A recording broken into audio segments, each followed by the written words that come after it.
أعوذ بالله من الشيطان الرجيم. بسم الله الرحمن الرحيم. الحمد لله رب العالمين.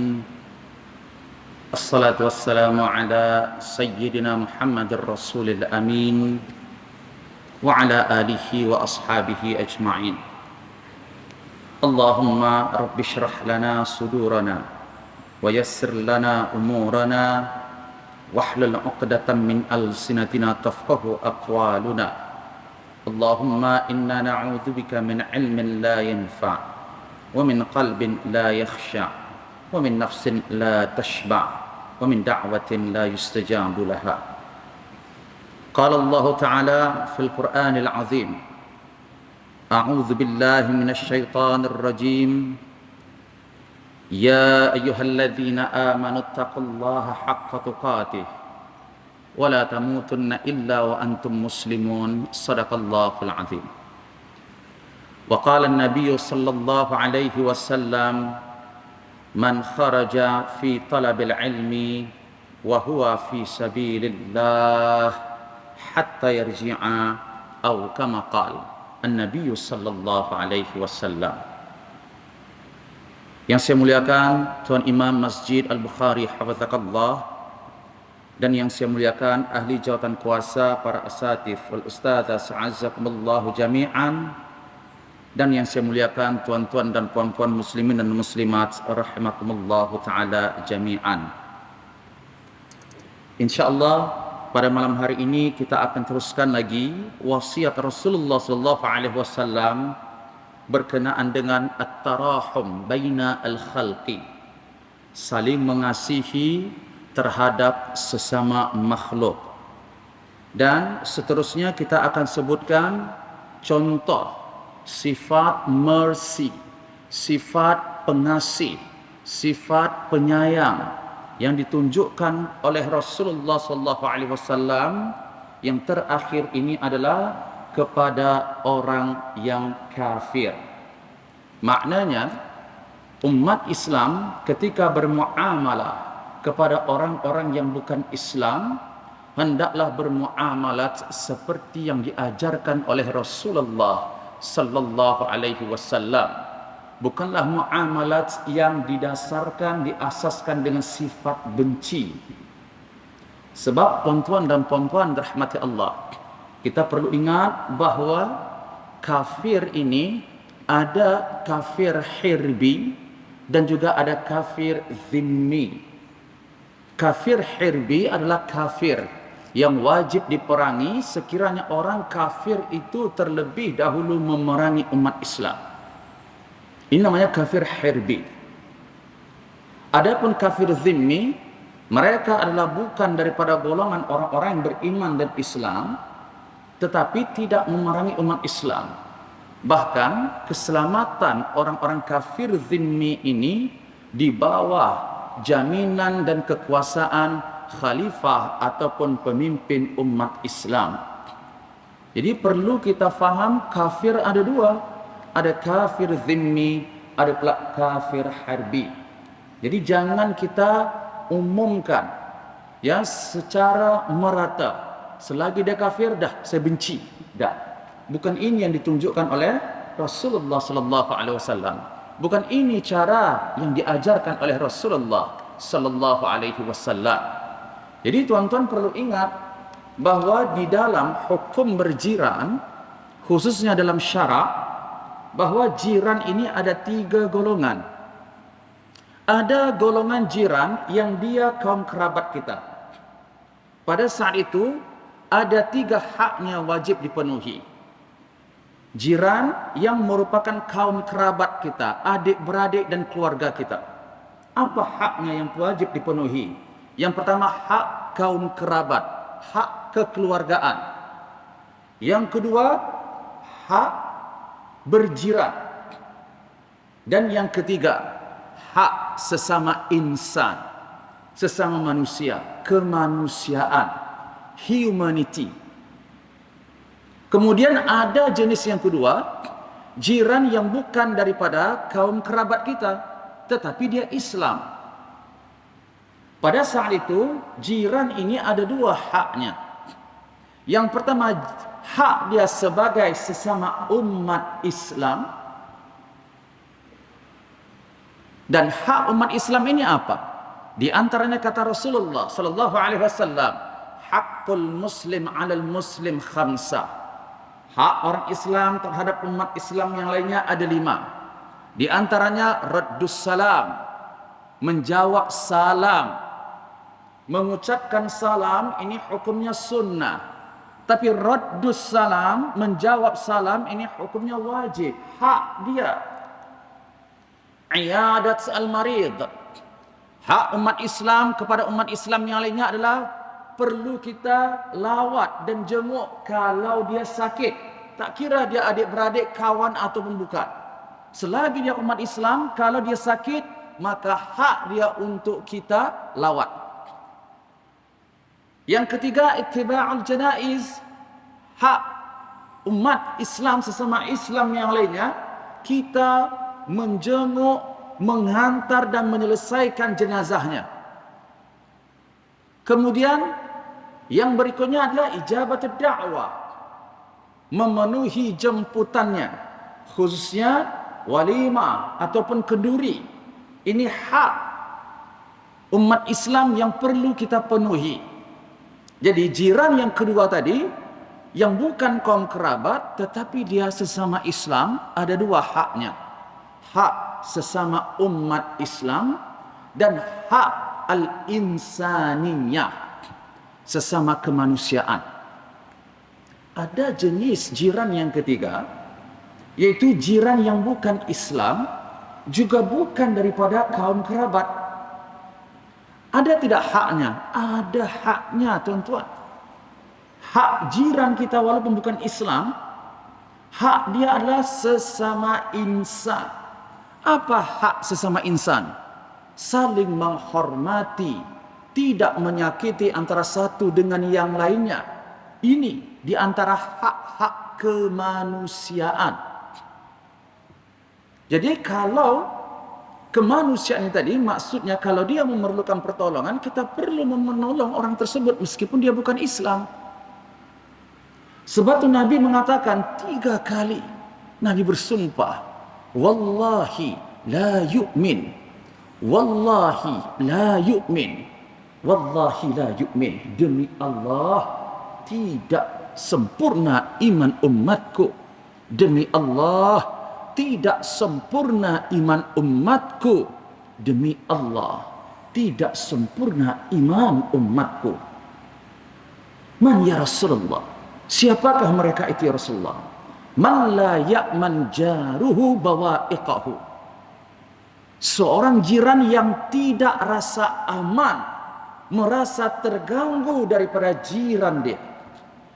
Umum kalimat jiran di sini, tak kira jiran yang terganggu ni tadi Islam ataupun bukan Islam.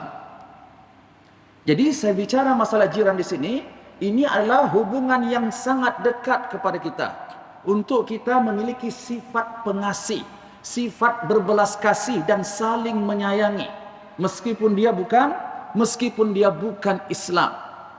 Karena kasih kepada makhluk ini, tuan-tuan, ada 2. Yang pertama, hubbud, kasih berdasarkan syarak, yaitu kasih kepada sesama umat Islam. Al-muslimu akhul muslim. Seorang muslim dengan muslim yang lainnya bersaudara. Kalau bersaudara maka dituntut untuk saling mengasihi secara syarak. Tak kira apapun warna kulit dan kebangsaannya. Selagi dia Islam, perlu kamu mengasihinya. Dan ada kasih yang kedua berdasarkan insaniyah, kemanusiaan. Ini adalah contoh yang ditunjukkan oleh Rasulullah.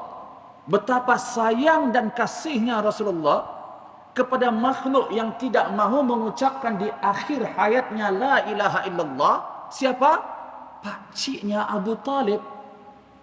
Sedih yang amat mendalam yang dirasakan oleh Rasulullah pada saat itu. Sehingga pada saat itu, tahun itu disebut sebagai Amul Huzn, tahun duka cita dan kesedihan bagi Rasulullah. Karena berlaku dua perkara yang amat menyedihkan Rasulullah. Yang pertama, wafatnya istri yang dikasihi Rasulullah, yang senantiasa menyokong dakwah Rasulullah, Khadijah binti Khuwailid. Dan yang kedua, wafat pakciknya Abu Talib. Dan sedihnya Rasulullah di sini bukan hanya Rasulullah mengingat belas kasih sayang dan penjagaan yang dilakukan oleh pakciknya Abu Talib sahaja, tetapi yang menyedihkan lagi bagi Rasulullah karena pakciknya tidak mengucapkan la ilaha illallah pada saat akhir hayatnya. Jadi daripada hubungan ini dapat kita lihat, meskipun seseorang itu bukan Islam, perlu untuk kita menghormati dan mengasihinya. Kalau memang orang yang bukan Islam tadi patut untuk dihormati dan dikasihi. Tapi kalau orang yang bukan Islam ini menghina agama, menghina Islam, menginjak-injak akidah umat Islam, maka sepatutnya perkara itu kita serahkan kepada kepada pihak yang berkuasa untuk dapat menyelesaikan perkara tersebut. Karena Islam ini mabniun 'ala silmi. Agama Islam ini diutus oleh Allah melalui Rasulullah ini dibina based on apa tuan-tuan?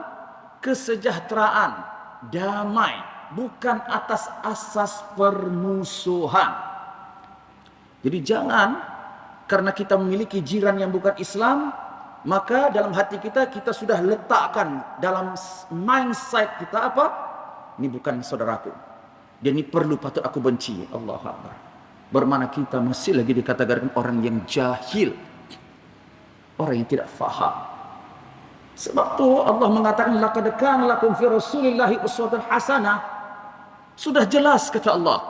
Kalau kamu nak mengikut contoh yang paling perfect, yang paling sempurna, siapa? Nabiku yaitu Muhammad sallallahu alaihi wasallam.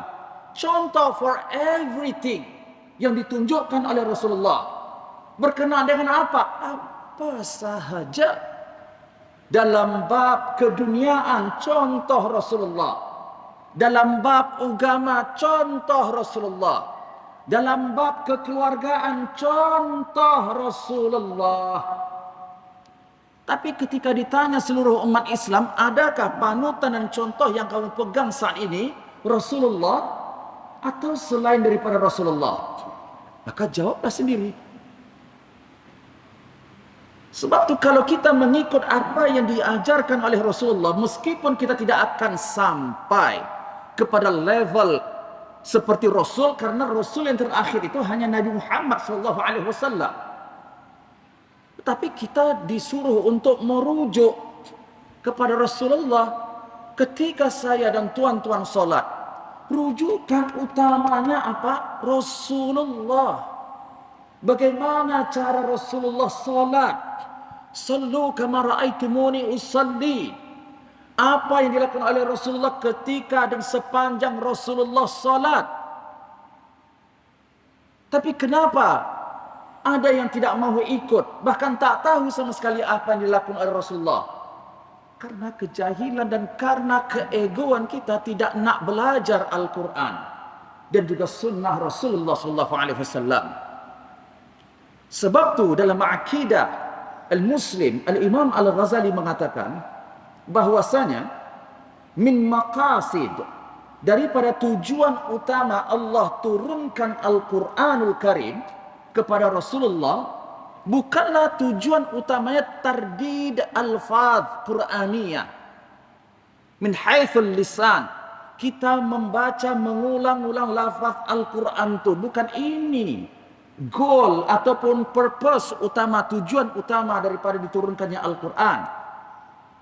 Tapi pengulangan pembacaan Al-Quran yang kita baca melalui lafaz itu sebagai jembatan, sebagai sarana, sebagai alat untuk menghubungkan ruh kita, jiwa dan soul kita kepada apa?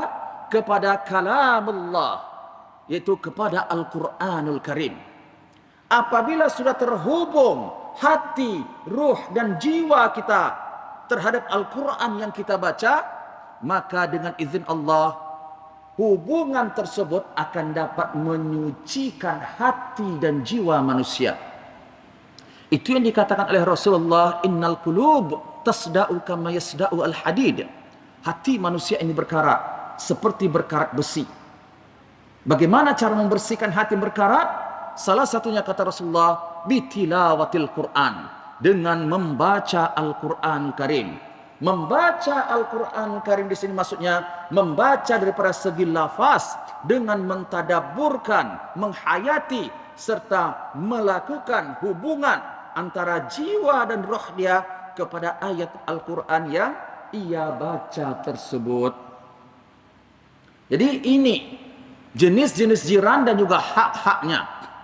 Apa yang nak saya sebutkan pada hari ini tuan-tuan, contoh yang diajarkan oleh Rasulullah, bahwa Rasulullah menunjukkan serta menyeru kepada umatnya, meskipun orang yang ada di sekeliling kita ini bukan Islam, tetap juga kita dituntut untuk memiliki rasa kasih dan sayang kepada orang yang bukan Islam tersebut. Dalilnya daripada Musnad Ahmad, Ibnu Abbas radhiyallahu anhuma mengatakan bahwa qalat Quraisyun lin Nabi sallallahu alaihi wasallam.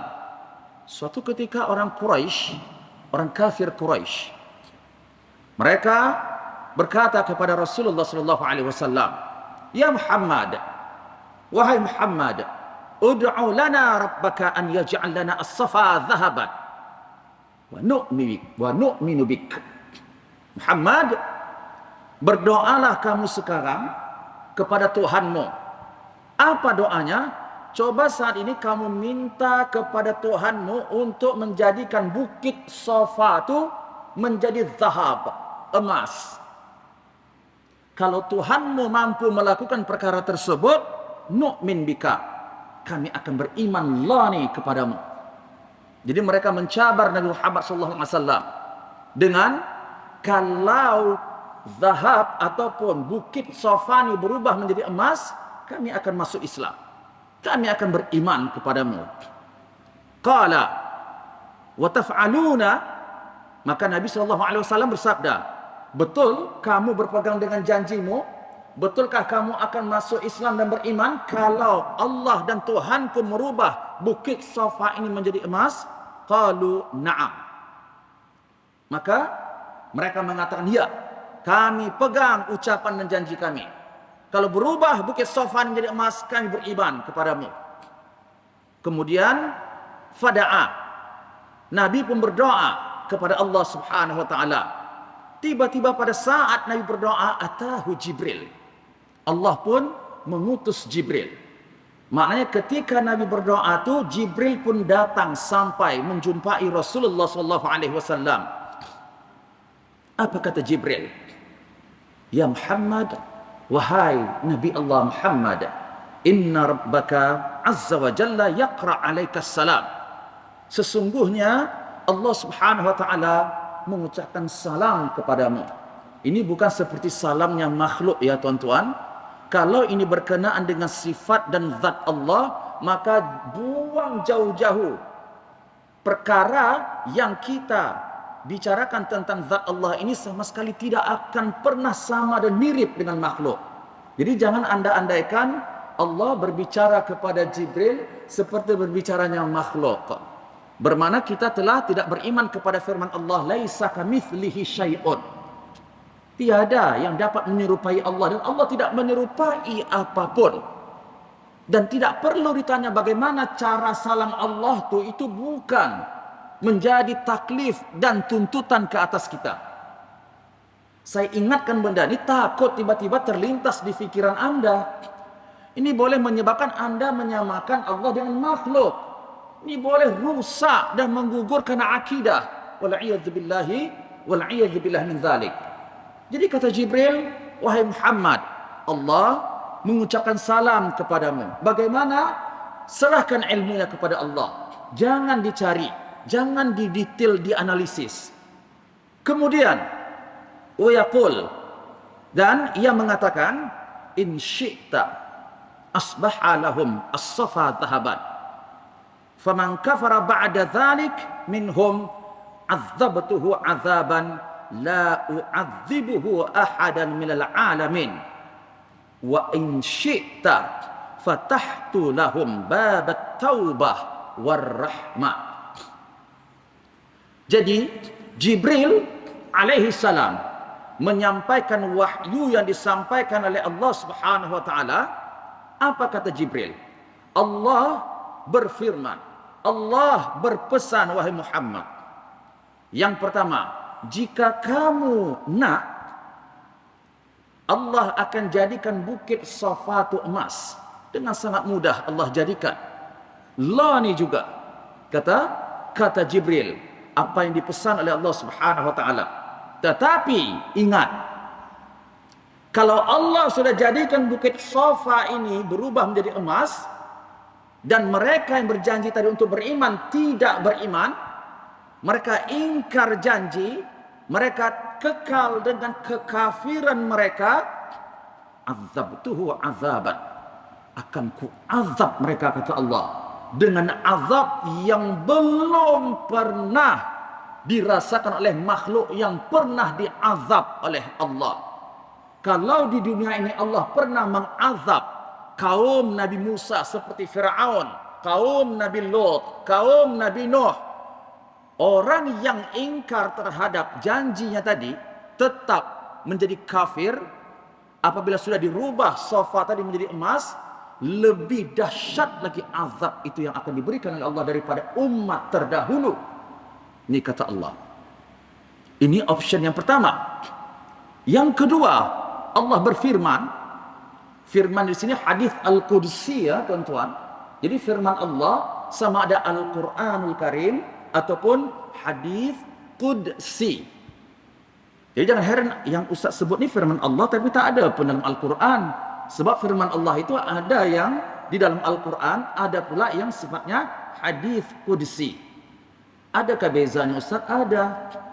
Kalau firman Allah melalui Al-Quran, kita nata'abbad bitilawatihi. Setiap bacaan ayat Al-Quran yang kita baca itu ibadah. Dan ayat Al-Quran yang kita baca itu kita boleh baca, bahkan dituntut untuk dibaca dalam solat. Berbeda dengan hadis Al-Qudsi. Hadis Al-Qudsi Anda tidak baca di dalam solat. Ini salah satu perbezaan firman Allah yang Al-Quranul Karim dengan hadis Qudsi. Yang saya sebut ni melalui Jibril ni tadi, ini wahyu Allah yang hadis Qudsi. Yang kedua, Allah berpesan, Muhammad, in syi'ta, kalau engkau mahu, Allah tidak jadikan bukit Safa itu sebagai emas, tapi Allah berikan peluang yang lebih baik lagi. Apa dia? Fatahtu lahum babat taubah war rahmah. Ku buka pintu taubat seluas-luasnya dan juga rahmatku, kata Allah. Maknanya, mana satu yang kau pilih Muhammad? Kamu nak bukit Safa ini Allah rubah selani menjadi emas, tapi engkau perlu ingat bahawa satu di antara sifat orang yang kafir ini, mereka ni inad, keras kepala, banyak tipu, janji tak seperti apa yang dijanjikan, tak pegang janji. Ini banyak berlaku yang dilakukan oleh Bani Israel kepada Nabi Musa alaihi salam, juga berlaku kepada umatmu. Maknanya pilihan pertama ini tidak ada jaminan. Kalau Allah rubah Safa ini menjadi emas ni, mereka semua beriman, tidak ada jaminan. Cuma kalau dah Allah rubah bukit Safa menjadi emas, ada di antara mereka yang tidak beriman, maka Allah akan azab kaum yang kafir ini lebih dahsyat dan tidak pernah dirasakan oleh kaum yang pernah diazab oleh Allah. Atau kamu pilih yang kedua, Allah tidak rubah bukit Safa menjadi emas, tetapi Allah bukakan pintu taubat yang seluas-luasnya kepada mereka untuk masih lagi boleh bertaubat dan kembali kepada Allah serta Allah berikan rahmat kepada mereka. Maka apa yang dipilih oleh Rasulullah, tuan-tuan? Qala bal babut taubah war rahmah. Wahai Jibril, dalam hal ini saya lebih memilih lagi Allah membukakan pintu taubat dan rahmatnya kepada hambanya yang kafir ini. Maknanya kalau Allah sudah berikan, Allah berikan peluang dengan bertaubat, dan Allah berikan rahmat, satu di antara rahmat Allah itu adalah taufik dan hidayah. Sama seperti kita sampai pada hari ini berkat apa, tuan-tuan? Taufik dan rahmat Allah.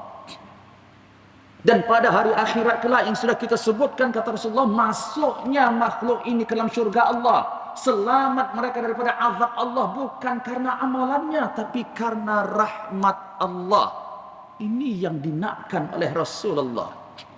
Karena sebesar apapun amal ibadah yang dilakukan oleh manusia, kalau Allah tidak terima dan tolak amalan tersebut, tidak akan dapat menjadi penyelamat bagi dirinya. Banyakkan solat, silakan kita berpuasa, silakan baca Al-Quran, berzikir. Tapi amalan kita itu tidak berdasarkan rahmat Allah. Allah tidak terima, Allah tidak berikan taufik daripada amal ibadah itu. Ditolak dan sia-sia saja. Wa qadimna bima amilu faja'alnahu haba'an mansura. Kata Allah, ada nanti di antara kaum ataupun hambaku ini golongan yang mereka kami tunjukkan semua amalan kebaikan mereka. Tapi pada saat mereka melihat dan mendapati kebaikan yang banyak tersebut, kami jadikan seperti habuk yang dibawa angin, tak langsung memberi manfaat apapun bagi makhluk tersebut. Di pentingnya di sini rahmat Allah Subhanahu wa taala.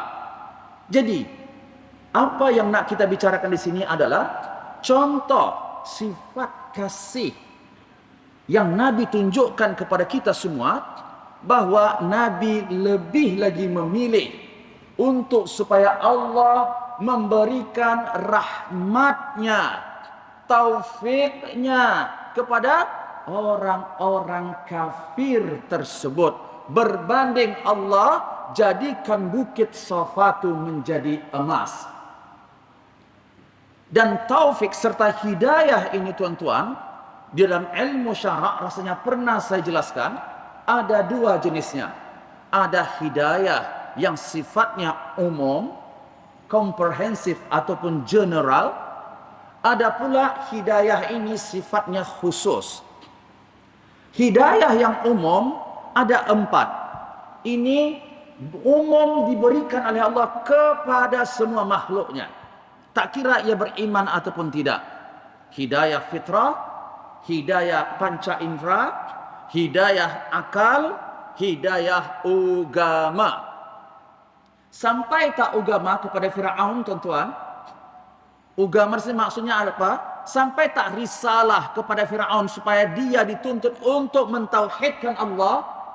Sampai tidak agama kepada umat Nabi Nuh, umat Nabi Saleh, umat Nabi Lut, dan umat Nabi-Nabi sebelumnya termasuk umat Nabi Ibrahim? Sampai semua konsep asas utama dakwah yang Allah bebankan, taklifkan kepada Rasul-Rasulnya adalah yang paling utama sekali, mentauhidkan Allah. La ilaha illallah. Maknanya rukun iman semuanya sama antara satu Rasul dengan Rasul yang berikutnya. Cuma syariat yang berbeza. Hukum puasa, salat pada masa Rasulullah, pada syariat dan Muhammad tidak sama hukum solat dan puasanya seperti yang dilaksanakan oleh kaum Nabi Ibrahim dan juga Nabi-Nabi sebelumnya. Ini syariat. Tapi dalam bab akidah tidak ada satu pun Nabi yang berbeza. Semua sama risalah yang mereka bawa.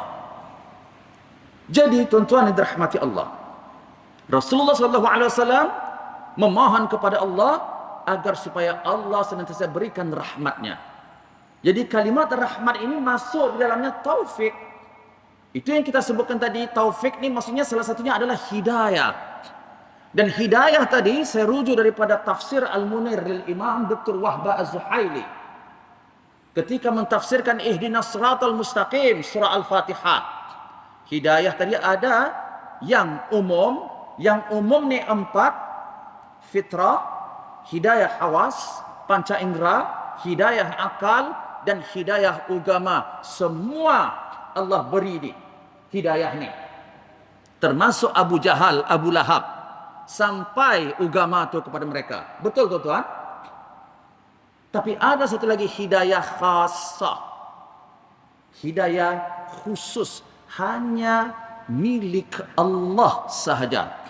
Maknanya Allah saja yang berkehendak nak bagi hidayah khasah ni. Hidayah apa itu? Taufik, ma'unah, dan ilham.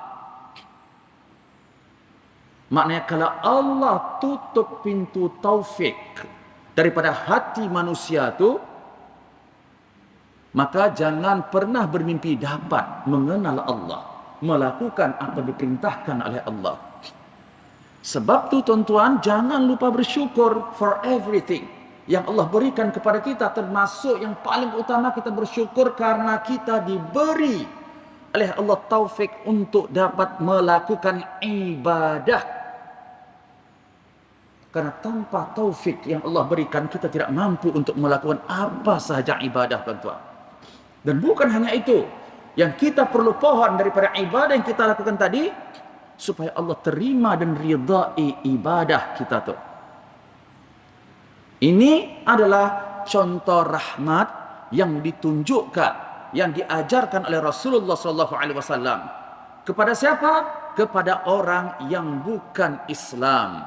Jadi khulasah dan conclusionnya, meskipun makhluk itu, manusia itu kafir, yang tidak memerangi umat Islam, kafir, terutamanya kafir zimmi, maka perlulah kita juga mengasihi dan memiliki sifat rahmat kepada mereka.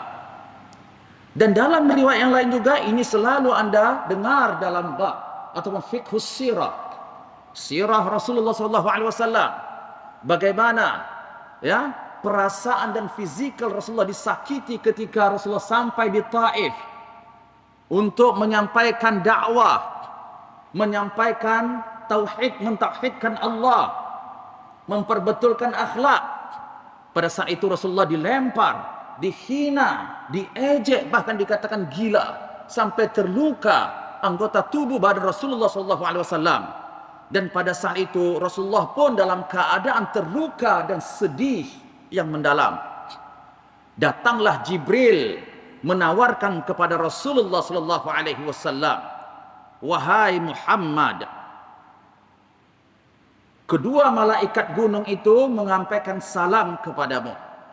Dan kata Jibril, in syi'ta, kalau kamu nak, pohon kepada Allah supaya kedua malaikat gunung itu tadi, al-jabalaini al-akhshabaini tadi, dihempapkan kepada ahli Taif yang kafir yang telah menyakiti kamu.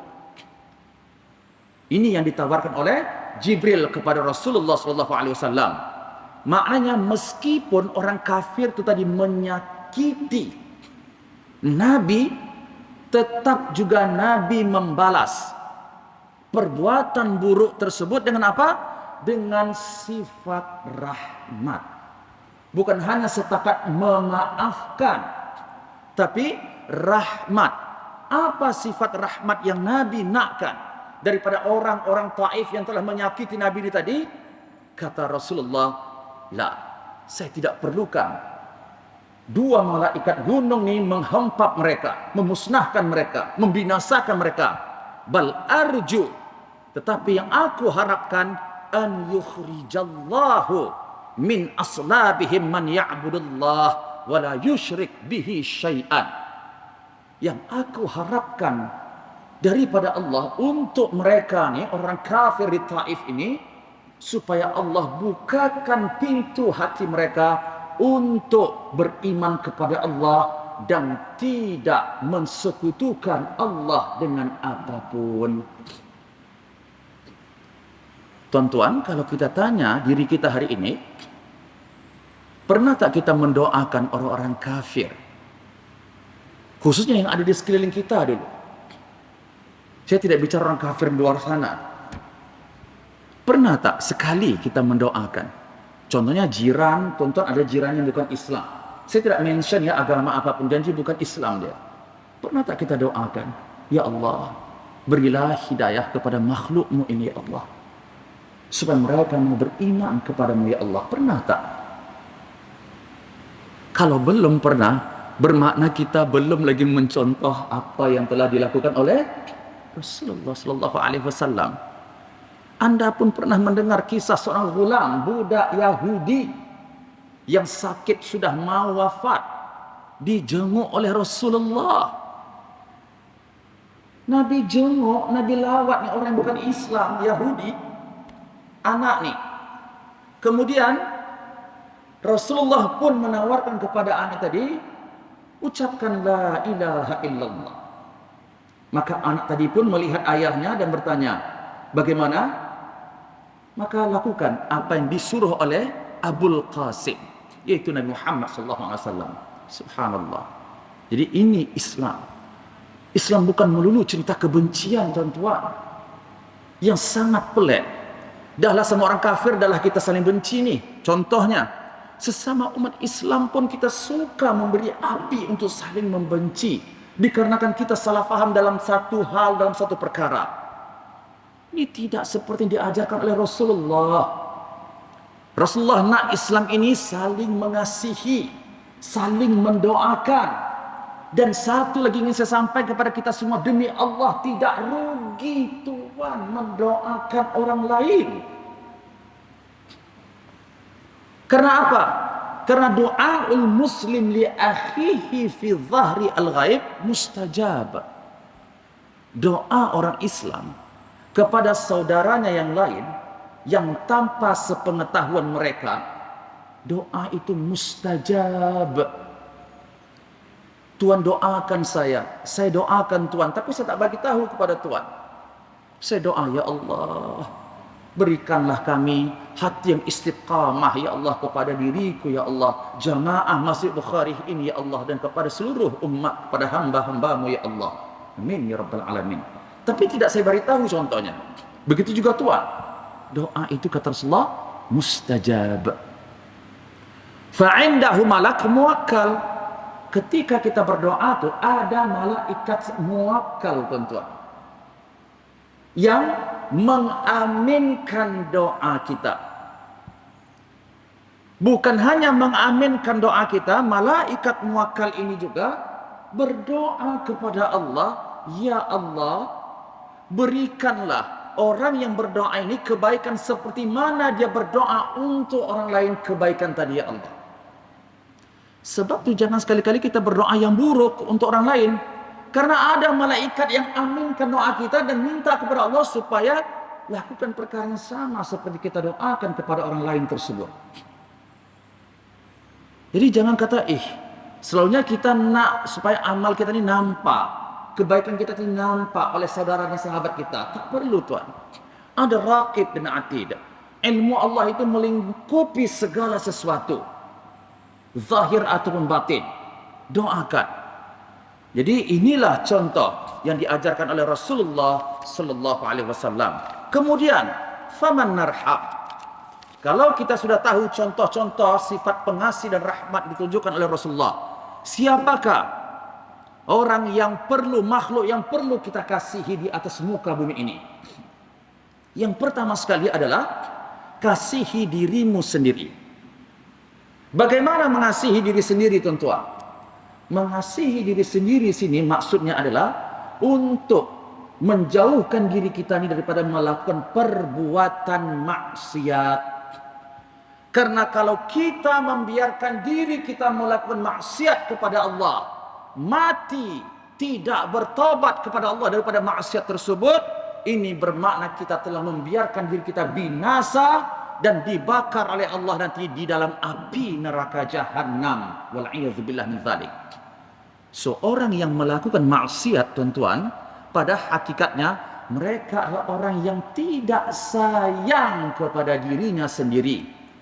Adakah patut Anda mengharapkan belas kasih kepada orang yang maksiat, Sementara dia untuk diri dia sendiri pun dia tidak kasih. Sebab tu alangkah pelik, lawak manusia ini mengharap kasih kepada manusia yang jelas-jelas manusia yang diharapkan tadi itu berbuat maksiat. Banyak macam maksiat dilakukan seperti riba dan lain sebagainya. Itu sudah jelas-jelas orang yang kita harapkan tadi itu dia tak kasih kepada diri dia. Konon lagi dia nak kasih kepada kita.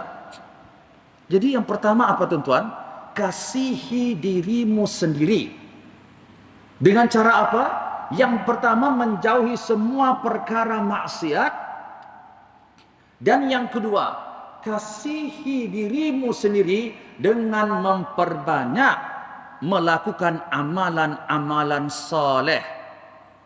Jadi orang yang rajin beribadah kepada Allah bukanlah orang yang menyiksa diri, tetapi sebaliknya mereka itu adalah orang-orang yang sayang kepada dirinya sendiri.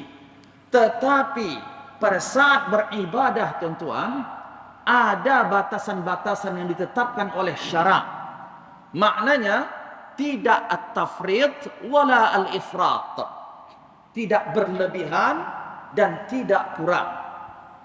Contohnya salah satunya ketika ibadah yang ditetapkan oleh Allah seperti orang yang mukim dengan orang yang bermusafir ada perbezaan, ada rukhsah yang Allah berikan kepada orang yang musafir ni. Maka pada saat itu gunakan rukhsah tersebut, keringanan yang diberikan oleh Allah tersebut. Satu ketika Jabir bin Abdullah radhiyallahu anhu mengatakan bahwa Nabi SAW pernah melakukan satu perjalanan yaitu musafir. Fara'a rajulan, dan dia melihat seorang lelaki qad ijtama'a alaihi an-nas wa dhullila alaihi. Ketika itu Nabi mendapati lelaki tadi dikerumuni, ya, didekati, ya, berkumpul dekat itu, dikelilingi oleh orang ramai. Sehingga Nabi bertanya, kenapa kamu berkumpul ni, tengok macam takjub sangat kepada lelaki ni? Kata Rasulullah, di dalam musafir. Maka mereka mengatakan, rajulun saim. Oh, yang kami duduk ni Rasulullah menghimpun dia ni sebab kami nampak dia adalah lelaki yang soleh. Dia berpuasa Rasulullah meskipun dalam keadaan musafir. Apa kata Rasulullah tuan-tuan? Laisa minal birri. Bukanlah dikatakan seorang itu melakukan kebaikan, ketaatan. Antasumu fis safari. Kalau dia berpuasa pada saat dia bermusafir. Wa alaikum bi rukhsatillah allati rakhasaha lakum. Ambillah rukhsah yang Allah berikan kepadamu. Kalau orang yang bermusafir diberikan rukhsah oleh Allah untuk boleh berbuka, ambil rukhsah tu, kata Rasulullah. Jangan ditolak, jangan diabaikan. Dan di dalam mazhab Al-Imam Asy-Syafi'i, berpuasa, khususnya puasa yang kita lakukan sama ada Ramadan ataupun sunnah, dalam bab puasa sunnah ni terutamanya ada hukumnya sunnah, ada hukumnya makruh, dan ada hukumnya haram tuan-tuan, termasuk juga puasa Ramadan. Bila pada saat sakit atau musafir. Jadi orang yang berpuasa di bulan Ramadan ataupun berpuasa sunnah, ketika dia sakit atau musafir ada 3 hukumnya. Jadi jangan sembarangan. Sebab itu kita perlu faham ilmu fiqh. Bila hukumnya sunnah, kalau kita yakin, tak ada langsung keraguan kita bahwa ketika kita jalankan puasa pada saat musafir itu tak ada apapun kesukaran, kemudaratan yang akan kita hadapi, maka hukumnya boleh, bahkan sunnah. Allah suka. Kata Rasulullah, innallaha yuhibbu an tu'ta rukhasuhu kama yuhibbu an tu'ta azaimuhu. Allah sungguh suka kalau hambanya mengambil rukhsah, dan suka juga kalau hambanya tadi mengambil bab azimah. Yang kedua, hukum puasa ni tadi dalam keadaan musafir boleh menjadi makruh kalau dia bimbang. Maknanya tak confirm, tapi dia bimbang. Akan berlaku sesuatu yang tak elok. Akan merasa sakit dan lain sebagainya kalau dia berpuasa pada saat musafir itu. Dan keraguan dia dalam hukum tersebut, ketika dia berpuasa itu makruh hukumnya. Puasanya sah tuan-tuan, tapi makruh. Dan yang ketiga, orang yang berpuasa ini boleh haram hukumnya. Intahaqqaqa ad-darar. Kalau dia yakin dengan berpuasa pada saat musafir itu akan menimbulkan kemudaratan, memang confirm dia yakin akan timbul, akan dia rasakan keburukan dan kemudaratan pada dirinya. Sama ada dia pengsan, tak sedar diri atau lain sebagainya, pada saat itu hukumnya adalah haram.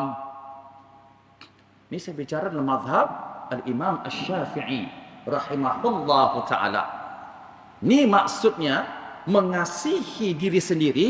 Yang pertama tadi dengan cara menjauhi semua perbuatan maksiat. Yang kedua dengan cara banyak-banyak melakukan ketaatan kepada Allah. Untuk ketaatan ini tadi ada batasan-batasan yang telah ditetapkan oleh Allah. Karena Allah tidak suka kepada orang-orang yang melampaui batas, tuan-tuan. Innallaha la yuhibbul mu'tadin. Maksudnya melampaui batas, dia fokus kepada ibadah sampai ia mengabaikan dan menafikan hak-hak yang wajib dia penuhi. Dia tidak mencari nafkah karena setiap hari dia duduk di atas sajadah saja. Anak istri terlantar tak makan. Ini maksudnya kena istiqamah. Tuan-tuan tahu tidak apa dimaksud dengan istiqamah? Istiqamah di sini adalah amalan zahir dan batin, ucapan ataupun lidah ataupun hati dan perbuatan. Maksudnya istiqamah ini meletakkan sesuatu pada tempatnya. Tidak berlebihan dan juga tidak kurang. Berlebihan di sini berlebihan yang sampai mengurangi hak, sama ada hak Allah ataupun hak-hak orang di sekelilingnya, termasuk hak dirinya sendiri. So, yang pertama sekali yang perlu kita kasihi siapa tuan-tuan?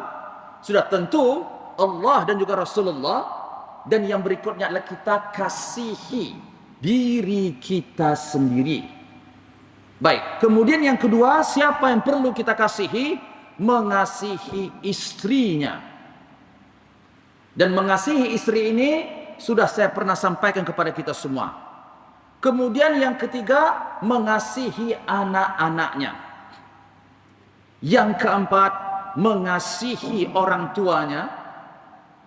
Yang kelima, mengasihi kanak-kanak kecil.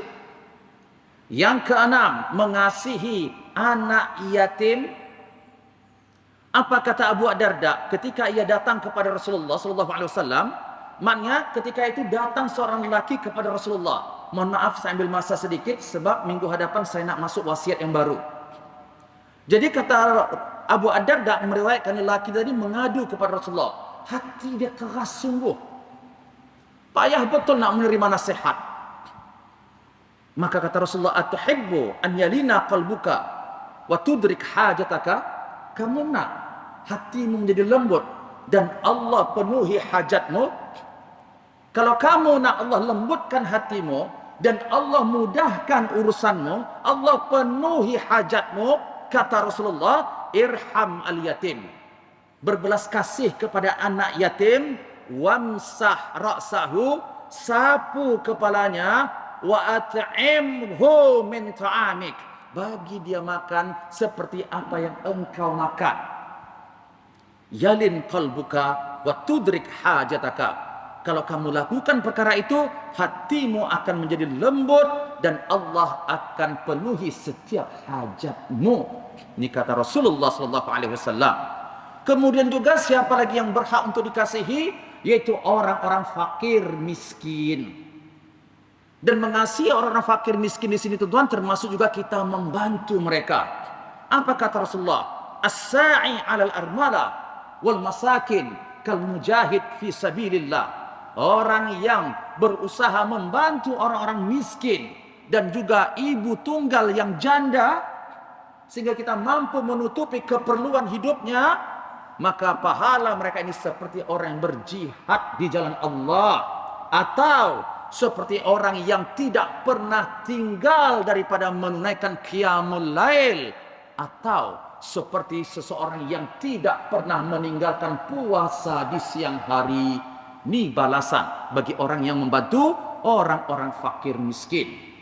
Kemudian yang terakhir, kepada siapa yang perlu kita memiliki sifat kasih? Kepada binatang pun kita dituntut untuk berbelas kasih. Dan kata Rasulullah, wasyat, kambing, in rahimtaha, kalau kamu kasih kepada kambing itu, maknanya semua binatang, bukan hanya kambing, rahimakallah, Allah akan mengasihi dan merahmati engkau. Wallahu a'lam bissawab. Insyaallah pada pertemuan berikutnya kita akan teruskan kepada wasiat Rasulullah SAW yang baru, yang mana yang akan saya bicarakan nanti adalah berkenaan dengan birrul walidaini, berbuat baik kepada kedua ibu dan ayah. Dan apa yang nak kita bincang nanti, pahami apa yang dimaksud dengan berbuat baik kepada ibu dan ayah ni, dan apakah jenis-jenis perkara tersebut. InsyaAllah kita baca kafaratul majlis. Bismillahirrahmanirrahim. Subhanakallahumma bihamdik, asyhadu an la ilaha illa anta, astaghfiruka wa atubu ilaik. A'udzubillahi minasyaitonir rajim. Bismillahirrahmanirrahim. Alhamdulillahirabbil alamin, assalatu wassalamu ala asyrafil anbiya'i wal mursalin wa ala alihi wa ashabihi ajma'in. Allahumma ighfir lana dhunubana wa liwalidina warhamhum kama rabbawna shighara. Allahumma rabbana zidna uluman wa tanfa'una fid din wad dunya wal akhirah. Allahumma khtim lana bihusnil khatimah wa la takhtim alaina bisu'il khatimah. Allahumma ya muqallib al-qulub, thabbit qulubana ala dinik wa ta'atik ya rabbal alamin. Rabbana atina fid dunya hasanah wa fil akhirati hasanah wa qina adzaban nar. Wa sallallahu ala sayyidina Muhammad wa ala alihi wa ashabihi ajma'in. Alhamdulillahi rabbil alamin. Assalamualaikum warahmatullahi wabarakatuh.